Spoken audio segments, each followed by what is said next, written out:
نحمدہ ونصلی ونسلم علی رسولہ الکریم اما بعد۔ انشاءاللہ العزیز آج 28ویں پارے کا خلاصہ آپ کی خدمت میں پیش کیا جا رہا ہے۔ اعوذ باللہ من الشیطان الرجیم، بسم اللہ الرحمن الرحیم۔ قد سمع اللہ قول التی تجادلک فی زوجہا وتشتکی الی اللہ۔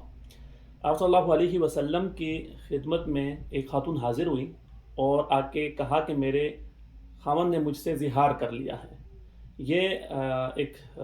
لفظ ہے زہار، جس کا مطلب یہ ہوتا ہے کہ کوئی شوہر اپنی بیوی کو یہ کہہ دے کہ تو میرے لیے میری ماں کی طرح ہے۔ تو زمانہ جاہلیت میں آپ صلی اللہ علیہ وسلم سے پہلے اس کو ایک ایسی طلاق سمجھا جاتا تھا کہ جس میں پھر میاں بیوی کے درمیان علیحدگی ہو جاتی تھی۔ تو وہ خاتون آپ صلی اللہ علیہ وسلم کے پاس حاضر ہوئی اور کہا کہ میرے شوہر نے مجھ سے زہار کر لیا ہے اور ہمیں اکٹھے رہنا چاہتے ہیں۔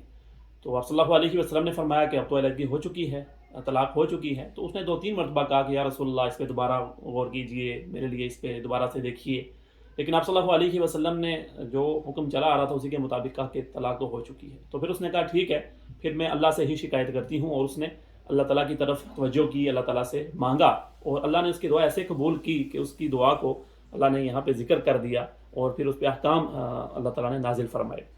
اللہ تعالیٰ فرماتے ہیں کہ اللہ تعالیٰ نے اس عورت کی بات کو سن لیا جو آپ سے جھگڑ رہی تھی اپنے شوہر کے بارے میں اور آپ سے شکایت کر رہی تھی، اور اللہ تعالیٰ آپ دونوں کی بات سنتا ہے، اور اللہ تعالیٰ سننے والا ہے، جاننے والا ہے۔ اس کے بعد اللہ تعالیٰ نے پھر بتا دیا کہ کوئی اگر اپنی بیوی سے زہار کر لے تو کیا ہوگا۔ تو سب سے پہلے تو یہ فرمایا کہ اگر کوئی اپنی بیوی سے زہار کر لیتا ہے، اسے اپنی ماں کی طرح قرار دے دیتا ہے، اس سے وہ اس کی ماں نہیں بن جاتی۔ جس طرح سے حقیقی ماں ہوتی ہے اسے کبھی بھی نکاح جائز نہیں ہوتا، تو صرف کہنے سے کوئی کسی کی ماں نہیں بن جاتی۔ البتہ یہ بہت لغو بات ہے، بہت فضول بات ہے، بہت بری بات ہے، اس طرح سے نہیں کہنا چاہیے۔ چنانچہ اگر کوئی اس طرح سے کہہ دیتا ہے اور پھر وہ اپنی بیوی کو اپنی بیوی کی حیثیت سے رکھنا چاہتا ہے تو پھر اسے کفارہ دینا ہوگا۔ تو اس کا کفارہ کیا ہے؟ تو پہلے فرمایا کہ جو اپنی بیویوں سے زہار کر لیں اور پھر ان کو اپنے پاس رکھنا چاہیں تو فتحریر رقبۃ من قبل ان یتماسا، ایک غلام کو آزاد کرنا ہوگا، اور فمن لم یجد فصیام شہرین متتابعین من قبل ان یتماسا، اگر ایسا نہ ہو سکے تو پھر 2 ماہ کے روزے رکھیں گے پے در پہ، وہ بھی نہ ہو سکے تو پھر 60 مسکینوں کو کھانا کھلائیں گے۔ اس کے بعد آگے اللہ تعالیٰ نے کچھ منافقوں کے احوال بیان فرمائے ہیں یہاں پہ، اور ساتھ یہ بھی بتایا کہ اصل اس میں جو موضوع ہے جو اللہ تعالیٰ حکم دے رہے ہیں وہ یہ ہے کہ تم مجلس میں بیٹھو تو ایک دوسرے کے ساتھ سرگوشیاں نہ کیا کرو، کوئی ادھر کسی سے سرگوشی کر رہا ہے، کوئی وہاں سرگوشی کر رہا ہے، اسے منع فرمایا اللہ تعالیٰ نے۔ منافقین آپ صلی اللہ علیہ وسلم کی مجلس میں اس طرح کرتے تھے۔ تو اللہ تعالیٰ فرما رہے ہیں کہ اللہ تعالیٰ سب کچھ جانتا ہے، جو کچھ زمین میں ہے، جو کچھ آسمان میں ہے، جو کچھ سرگوشیوں کی کرتا ہے، اللہ سب جانتا ہے۔ فرمایا ما یکون من نجوا ثلاثۃ الا هو رابعهم، 2 اگر کوئی سرگوشیاں کریں گے تو اللہ تعالیٰ تیسرا وہاں پہ ہے، 3 اگر کر رہے ہیں تو اللہ تعالیٰ چوتھا ہے، 5 کر رہے ہیں تو اللہ چھٹا ہے، یعنی کوئی کچھ بھی کرے اللہ اس کو جانتا ہے۔ چنانچہ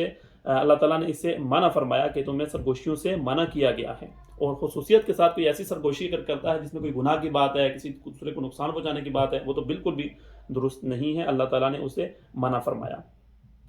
پھر آگے مسلمانوں کو اللہ تعالیٰ نے اس کا واضح طور پر حکم کیا کہ یا ایھا الذین آمنوا اذا تناجیتم فلا تتناجوا بالاثم والعدوان ومعصیۃ الرسول وتناجوا بالبر والتقوی، غلط کام، برائی کے کام کی سرگوشی تو ہرگز نہیں کرنا۔ البتہ اگر کسی کو کوئی اچھی بات کہنی ہو، ضرورت پڑ گئی ہو، سرگوشی کر کے اسے کہہ دو تو الگ بات ہے۔ آگے اللہ تعالیٰ نے کچھ مزید مسلمانوں کو کچھ احکام بھی دیے، اور کچھ چیزوں کے بارے میں تذکرہ کرنے کے بعد کافروں کے احوال بیان کیے، اور اس کے بعد اللہ تعالیٰ نے 2 گروہوں کا تذکرہ کیا۔ اس میں سے ایک استحوذ علیہم الشیطان فانساہم ذکر اللہ، کچھ لوگ ایسے ہیں جن پر شیطان غالب آ چکا ہے، اب وہ شیطان کے کنٹرول میں ہیں، اور جو شیطان ان کو کہتا ہے وہی کرتے ہیں، شیطان نے انہیں برے راستے پہ ڈال دیا ہے۔ یہ کون لوگ ہیں؟ اولئک حزب الشیطان الا ان حزب الشیطان هم الخاسرون، یہ شیطان والے ہیں، حزب الشیطان ہیں، اور یہ بڑے خسارے والے ہیں۔ اس کے مقابلے میں فرمایا کہ ایک دوسرا گروہ ہے جو کیا ہے کہ وہ صرف اللہ اور اللہ کے رسول سے ہی محبت کرتا ہے، اور اللہ اور اللہ کے رسول کی محبت کے مقابلے میں کسی اور چیز کو آنے نہیں دیتا۔ ان کی محبت اللہ اور اللہ کے رسول کے لیے ہوتی ہے، اور اس کے مقابلے میں ان کے والدین، ان کے بچے، ان کے بھائی، ان کے کنبے کے لوگ کوئی حیثیت نہیں رکھتے۔ جب وہ اللہ اور اللہ کے رسول کے مقابلے میں آ جائیں، ان کو اللہ اور اللہ کے رسول ہی محبوب ہوتے ہیں۔ ان کے بارے میں فرمایا اولئک کتب فی قلوبہم الایمان، اللہ نے ان کے دلوں میں ایمان کو پیوست کر دیا ہے، لکھ دیا ہے۔ وَيُدْخِلُهُمْ جَنَّاتٍ تَجْرِي مِن تَحْتِهَا الْأَنْهَارُ، اللہ انہیں جنت میں داخل فرمائے گا۔ اور اس کے بارے میں فرمایا، اس گروہ کے بارے میں فرمایا اولئک حزب اللہ الا ان حزب اللہ هم المفلحون، یہ اللہ کا گروہ ہیں، یہ اللہ کی جماعت ہیں، اور یہی لوگ کامیاب ہیں۔ اس کے بعد آگے سورہ حشر شروع ہوتی ہے. سورہ حشر میں کچھ اللہ تعالیٰ نے سب سے پہلے یہود کے کچھ احوال بیان فرمائے. آپ صلی اللہ علیہ وسلم جب مدینہ المنورہ تشریف لے گئے تھے تو یہود کے ساتھ آپ نے ایگریمنٹ کیا تھا کہ ہم امن و سکون کے ساتھ رہیں گے, ایک دوسرے کے ساتھ تعاون کریں گے, باہر سے کوئی حملہ کرے گا تو ہم مل کے اس کا دفاع کریں گے. لیکن یہ اپنے اس ایگریمنٹ سے دور ہو گئے, انہوں نے کچھ اس کی خلاف ورزیاں کی جس کی وجہ سے انہیں وہاں سے نکال دیا گیا تھا شروع میں. اس کے احوال ہیں. اور اس کے بعد آگے پھر کچھ اللہ تعالیٰ نے مسلمانوں کو کچھ احکام دیے ہیں کہ مسلمان آپس میں کیسے رہیں. اور اسی کے ساتھ ساتھ اللہ تعالیٰ نے یہ بھی حکم دیا کہ اللہ آپ کو جو مال دیتا ہے, اللہ آپ کو جب غنی کرتا ہے تو پھر آپ کے مال میں دوسروں کا حق ہوتا ہے, آپ اپنے غریب رشتہ داروں کو بھی دیں, غریب مسلمانوں کو بھی دیں, زکوٰۃ صدقات دیتے رہیں تاکہ دولت کسی ایک طبقے میں بند نہ رہے. کئی لا یکون دولت بین الاغنیاء منکم, صرف ایسا نہ ہو کہ ساری دولت وہ امیروں کی لونڈی بن کے رہ جائے, ساری انہی کے ہاتھ میں ہو اور جیسے چاہیں وہ کریں, نہیں, تاکہ یہ کیا ہو کہ لوگوں میں تقسیم ہوتی رہے. اس کے بعد آگے مسلمانوں کو اور بھی اللہ تعالیٰ نے یہاں پہ احکام دیے ہیں کہ کس طرح سے وہ ایک دوسرے کے لیے ایثار و قربانی کریں. والذین تبوأوا الدار والایمان من قبلهم يحبون من هاجر الیہم ولا یجدون فی صدورهم حاجة مما اوتوا ویؤثرون علی انفسهم ولو کان بهم خصاصہ. جو انصار کا جذبہ تھا مہاجرین کے لیے, جس طرح سے انہوں نے اپنا سب کچھ قربان کیا, تو اللہ نے ان کی تعریف بھی کی ہے کہ وَيُؤْثِرُونَ عَلَىٰ أَنفُسِهِمْ وَلَوْ كَانَ بِهِمْ خَصَاصَةٌ, وہ اپنے اوپر مشقت جھیل کے دوسروں کو ترجیح دیتے ہیں. تو مسلمانوں کا یہ شیوا ہونا چاہیے, دوسروں کی کم از کم وہ مدد کریں, ان کی نصرت کریں, ان کا خیال رکھیں. اس کے بعد آگے سورہ ممتحنہ ہے. اس میں بنیادی طور پر مسلمانوں کو یہ حکم دیا گیا ہے کہ وہ کافروں کو اپنا دلی دوست نہ بنائیں, ان کو اپنا رازدان نہ بنائیں, کہ جو آپس کی باتیں ہوں, مسلمانوں کے راز ہوں, وہ ان کو بتاتے پھریں. اس سے مسلمانوں کو روکا گیا ہے. یا ایھا الذین آمنوا لا تتخذوا عدوی وعدوکم اولیاء تلقون الیہم بالمودہ, میرے دشمنوں کو اور اپنے دشمنوں کو اپنا دوست نہ بناؤ کہ تم ان کو پھر راز کی باتیں بتاتے رہو. اس کے بعد آگے اللہ تعالیٰ نے اس سلسلے میں حضرت ابراہیم علیہ السلام کی مثال دی ہے کہ وہ اپنے ملک میں, اپنی قوم میں, اپنے قبیلے میں تھے, لیکن ان کا قبیلہ, ان کی قوم وہ بت پرست تھی, تو انہوں نے ان سے علیحدگی اختیار کر لی, وہ چلے گئے. تو تمہیں بھی اس طرح سے کافروں کے ساتھ دلی تعلق اس طرح کا نہیں رکھنا چاہیے کہ تم بھی راز کی باتیں انہیں بتاتے پھرو یا انہیں فالو کرتے پھرو. آگے اللہ تعالیٰ نے یہ بھی بتایا کہ آپ کے لیے جو اسوہ حسنہ یعنی آپ صلی اللہ علیہ وسلم کی زندگی اور حضرت ابراہیم علیہ السلام کی جو زندگی ہے, یہ اس کو تم فالو کرو. اور اس کے بعد پھر یہ بتایا کہ کس طرح کے کافروں کے ساتھ تم تعلقات رکھ سکتے ہو, کس طرح کے کافروں کے ساتھ تم تعلقات نہیں رکھ سکتے. تو فرمایا کہ لا ینہاکم اللہ عن الذین لم یقاتلوکم فی الدین ولم یخرجوکم من دیارکم, جن لوگوں نے تم سے لڑائی نہیں کی, جن کافروں نے تمہیں گھر سے نکالنے پر کوئی کام نہیں کیا, اس میں انہوں نے تعاون نہیں کیا, اس میں وہ پیش نہیں تھے, یعنی وہ نیوٹرل ہیں, تو ان کے ساتھ تم اچھا تعلق رکھو, ان کے ساتھ انصاف سے کام لو, ان کے ساتھ بھلائی کرو. اللہ اس سے نہیں روکتا, بلکہ اللہ تو انصاف کرنے والوں کو, دوسروں کے ساتھ بھلائی کرنے والوں کو پسند کرتا ہے. چنانچہ اگر مسلمان کسی جگہ پہ غیر مسلموں کے ساتھ تعلق رکھیں اس نیت سے کہ ان کے ساتھ بھلائی ہو جائے, ان کے ساتھ اچھائی ہو جائے, تاکہ اس سلوک کو دیکھ کے وہ دین کی طرف آ جائیں, تو یہ اچھی بات ہے. لیکن انما ینہاکم اللہ عن الذین قاتلوکم فی الدین واخرجوکم من دیارکم, جن لوگوں نے تم سے لڑائی کی, تم سے قتال کیا, تم سے انہوں نے فائٹ کیا, اور اس کے بعد تمہیں تمہارے گھروں سے نکالنے میں انہوں نے مدد کی, اور وہ اس کے در پہ تھے, تو ان لوگوں کے ساتھ پھر آپ اس طرح کی دوستی نہیں رکھیں گے کہ آپ ان کو اپنی باتیں بھی بتائیں یا پھر آپ ان کے ساتھ تعاون کریں ان کے کام میں. ان کے ساتھ پھر آپ تعاون نہیں کریں گے, ان کے ساتھ آپ اس طرح کے تعلق نہیں رکھیں گے. اس کے بعد مسلمانوں کو یہ بتایا جا رہا ہے کہ اگر کوئی عورتیں ہجرت کر کے تمہارے پاس آ جائیں, مسلمان ہو کے ہجرت کر کے تمہارے پاس آ جائیں, تو پھر ان کی طرح جانچ پڑتال کرو, اور تم اگر اطمینان ہو جائے تو پھر تم ان سے نکاح بھی کر سکتے ہو. اس کے بعد آگے سورہ صف ہے, اور اس میں بنیادی طور پر مسلمانوں کو یہ بتایا جا رہا ہے کہ یا ایھا الذین آمنوا لما تقولون ما لا تفعلون, تمہارے قول اور تمہارے فعل میں تضاد ہرگز نہیں ہونا چاہیے. جو تمہارا قول ہو وہی تمہارا فعل ہونا چاہیے, یہ بالکل پیرالل چلنے چاہیے, جو کہو وہ ضرور کرو. اور اس کے بارے میں کہا جا رہا ہے کہ اے ایمان والو, تم وہ بات کیوں کرتے ہو کہ جس کے اوپر تم پھر عمل نہیں کرتے. اللہ تعالیٰ اس بات کو سخت ناپسند فرماتا ہے کہ انسان, کوئی مسلمان کوئی بات کرے, کوئی کمٹمنٹ کرے اور پھر اس کو پورا نہ کرے. اس کے بعد آگے آپ صلی اللہ علیہ وسلم کی بعثت کا مقصد بھی بتایا جا رہا ہے کہ آپ صلی اللہ علیہ وسلم کو اللہ نے اس لیے بھیجا ہدایت دے کے تاکہ اللہ دین اسلام کو, دین حق کو باقی ادیان کے اوپر غالب کر دے. تو مسلمانوں کو ہمیشہ سے اس کے لیے کوشش کرنی چاہیے, قانون کے دائرے میں رہتے ہوئے اور شریعت کے دائرے میں رہتے ہوئے, کہ اللہ کا دین غالب ہو جائے. مسلمانوں کو یہ بھی بتایا جا رہا ہے کہ تم اللہ کے اس طرح سے مددگار بن جاؤ، اللہ کے دین کے اس طرح سے مددگار بن جاؤ، اللہ کے نبی کے اس طرح سے معاون بن جاؤ جس طرح سے حضرت عیسیٰ بن مریم رضی اللہ تعالیٰ عنہ کے کچھ لوگ تھے جو آپ کے معاون اور مددگار بن گئے تھے، اس طرح سے تم بھی اللہ کے دین اور اللہ کے رسول کے معاون اور مددگار بن جاؤ۔ اس کے بعد آگے سورہ جمعہ ہے۔ سورہ جمعہ میں بنیادی طور پر اللہ تعالیٰ نے مسلمانوں کو اتحاد کے بارے میں کہا ہے کہ ان کے اندر اتحاد ہونا چاہیے، یونٹی ہونی چاہیے اور وہ نظر آنا چاہیے۔ شروع میں آپ صلی اللہ علیہ وسلم کے بارے میں فرمایا کہ آپ کے اندر اللہ نے آپ ہی میں سے ایک نبی کو بھیجا جو آپ کو قرآن مجید پڑھ کے سناتا ہے، آپ کا تزکیہ کرتا ہے، آپ کو کتاب سکھاتا ہے، اور پھر اس کے بعد ایک مثال دی ان اہل کتاب کی جو اپنی کتاب کو پڑھتے ہیں، سمجھتے ہیں، دیکھتے ہیں، اس کے باوجود جو اس کے اندر لکھا ہوا اس پر عمل نہیں کرتے، کہ حضور صلی اللہ علیہ وسلم کو نبی تسلیم کریں، ان کی تعلیمات کو مانیں۔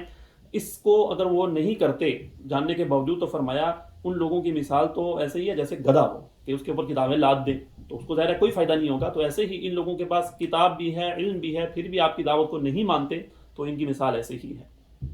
مسلمانوں کو آگے حکم دیا جا رہا ہے کہ جب جمعہ کی اذان ہو جائے، یا ایھا الذین آمنوا اذا نودی للصلاۃ من یوم الجمعۃ فاسعوا الی ذکر اللہ وذروا البیع، پھر نماز کے لیے جاؤ، جمعہ کی نماز کے لیے جاؤ، کاروبار بند کر دو، دکان بند کر دو۔ جب تم جس مسجد میں نماز پڑھتے ہو جمعہ کی، وہاں پہ اذان ہو جائے، پھر تمہارے لیے وہاں پہ کاروبار کرنا جائز نہیں ہے، کاروبار چھوڑ دو، اور جب نماز ہو جائے پھر واپس آ کے دکان کھول لو، بزنس کرو، جاب کرو، اس میں کوئی حرج نہیں ہے۔ آگے سورہ منافقون ہے، اس میں بتایا جا رہا ہے کہ منافقین آپ کے پاس آتے ہیں اور کہتے ہیں قسم کھا کے کہ ہم مسلمان ہیں، اور آپ ہم اس کی گواہی دیتے ہیں کہ اللہ کے رسول ہیں، لیکن اللہ جانتا ہے کہ یہ لوگ جھوٹ بولتے ہیں، دل میں ان کے ایمان نہیں ہے۔ مسلمانوں کو آگے کہا جا رہا ہے یا ایھا الذین آمنوا لا تلہکم اموالکم ولا اولادکم عن ذکر اللہ۔ یہاں پہ مسلمانوں کو اللہ تعالیٰ فرما رہے ہیں کہ تمہارے اموال،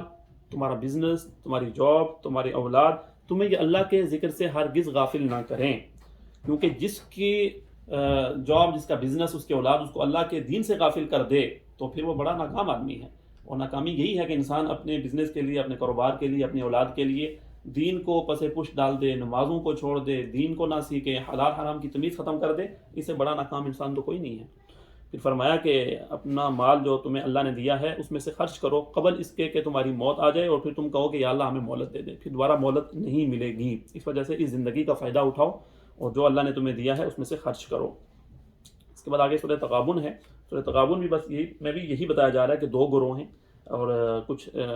جو اسلام والے ہیں یہ ایک گروہ ہے، یہ ایک جماعت ہے، اور جو اسلام کو قبول نہیں کرتے تو وہ دوسرا گروہ ہے، وہ ایک دوسری جماعت ہے۔ اور اس کے بعد کچھ آگے احوال ہیں کہ کافروں کے، ایمان والوں کو کچھ احکام ہیں، اور کچھ کافروں کے آگے احوال ہیں کہ جو اللہ تعالیٰ کے دین کو نہیں مانتے، اللہ کی آیات کی تکذیب کرتے ہیں، یہ جہنم میں داخل ہوں گے۔ اس کے بعد مسلمانوں کو کہا جا رہا ہے کہ تمہاری اولاد، تمہاری بیویاں، تمہارے بچے یہ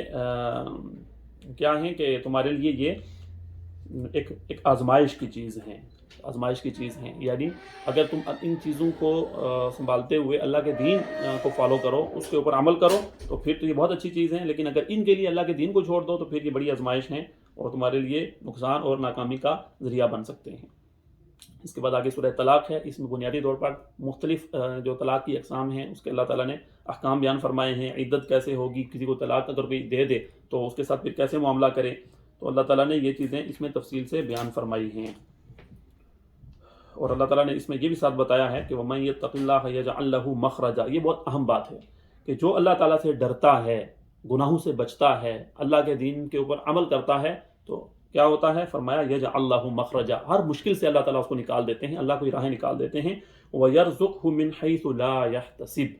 اور اللہ اسے وہاں سے رزق عطا فرماتے ہیں جہاں سے اس کے وہم و گمان میں بھی نہیں ہوتا۔ تو آج ہماری جتنے مسائل ہیں، مشکلات ہیں، ہم سب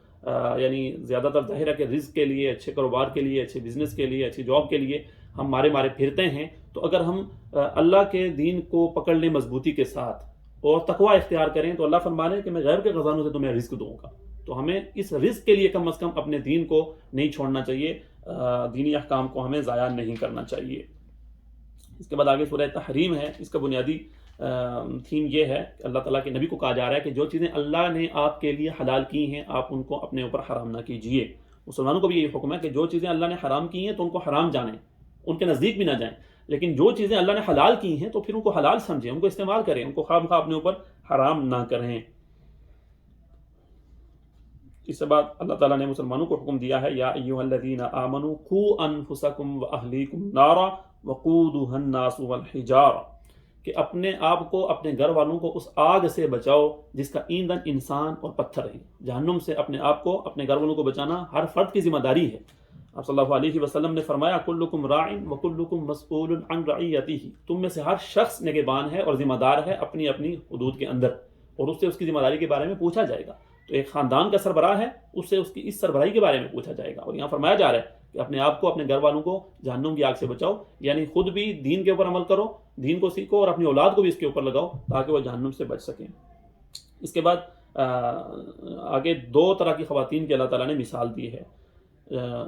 حضرت نوح علیہ السلام اور حضرت لوط علیہ السلام کی بیویاں، یعنی پیغمبر کی بیویاں ہونے کے باوجود انہوں نے دین کو قبول نہیں کیا تو اللہ نے ان کو ناکام کر دیا۔ ایک ان کی مثال دی ہے،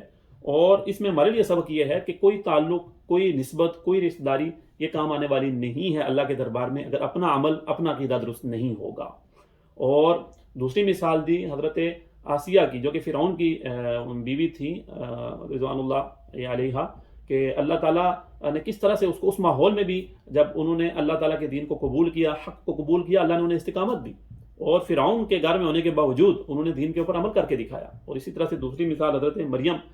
رضی اللہ علیہ السلام کی ہے کہ اللہ تعالیٰ نے ان کے اوپر بھی کرم کیا، اور اللہ نے ان کی خاص صفت بیان فرمائی ہے عفت اور پاک دامنی کو، انہوں نے کس طرح سے مضبوطی سے اپنے اس کی حفاظت کی۔ تو مسلمان خواتین کو ان دونوں مثالوں میں یہ سبق دیا جا رہا ہے کہ وہ کسی بھی حالت میں ہوں، کسی بھی ماحول میں ہوں، دین کے اوپر عمل درآمد ان کے اوپر لازم ہے۔ وہ یہ نہیں کہہ سکتی کہ میرے گھر میں ماحول نہیں تھا، میرے سسرال میں ماحول نہیں تھا، میکے میں ماحول نہیں تھا، حالات سخت تھے، میرا شوہر